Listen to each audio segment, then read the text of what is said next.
आइए सज्जनों, चेत हो मनुष्य तन पाई के ए गुरु के भजन करुणी सखिया है फेरू ना मिलत ऐसन देह सितन धान छूटी गीता है सखिया है फेरू ना मिलत ऐसन देह सितन धाना छूटी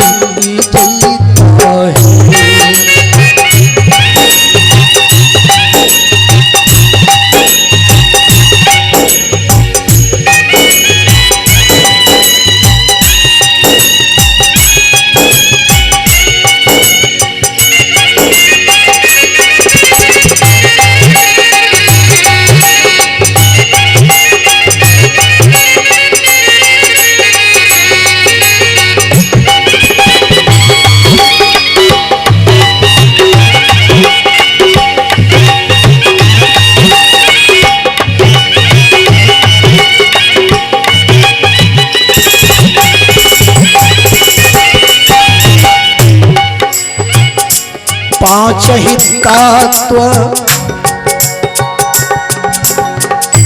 केरा पिंजरासी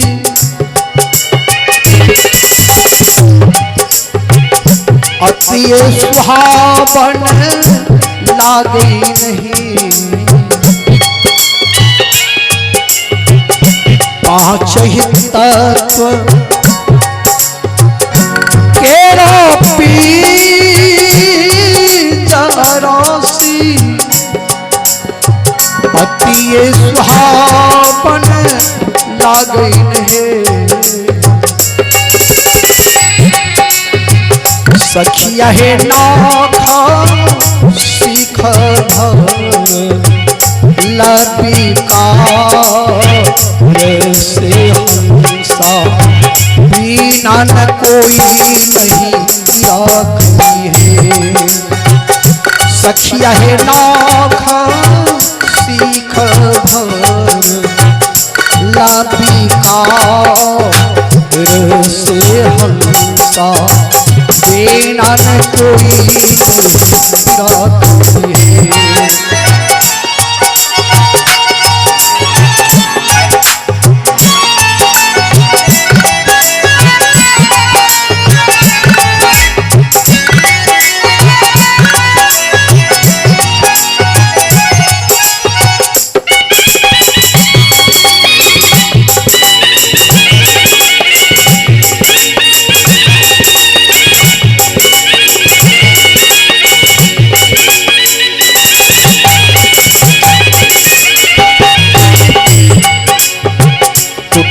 परिवार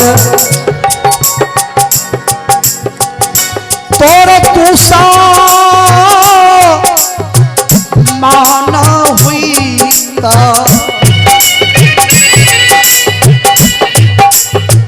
तोरो ये तुसा माना होता नहीं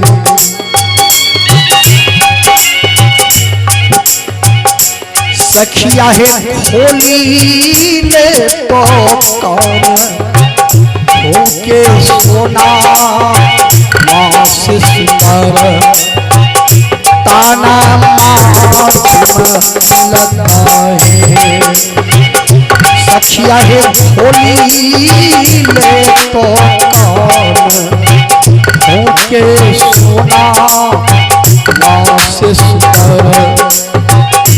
आना लगता है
बुढ़िया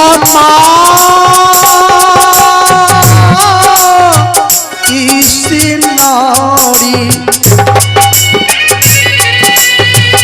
द्वारी तक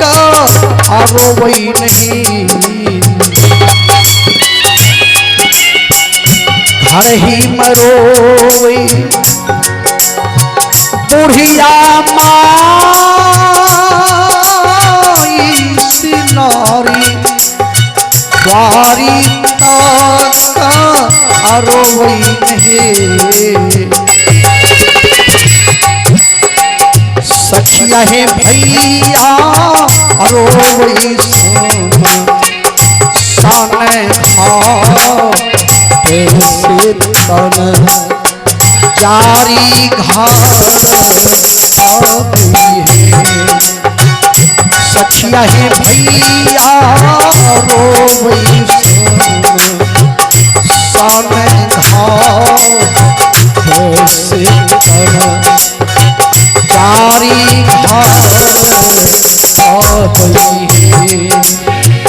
कहिले गहानावा पतिव्रत धाम की नित सत्संग करुण हे। कहिले गहानावा पतिव्रत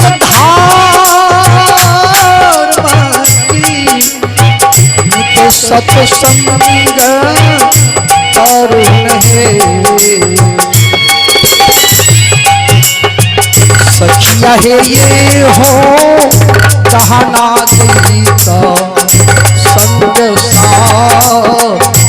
से जीवो अमर पूरा सखिया है ये हो कहना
साहब कबीर सोहर गाओल गावी कभी का सुना औल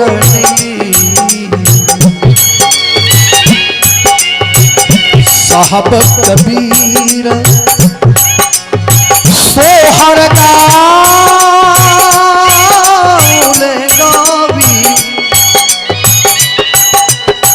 कभी के सुना आओ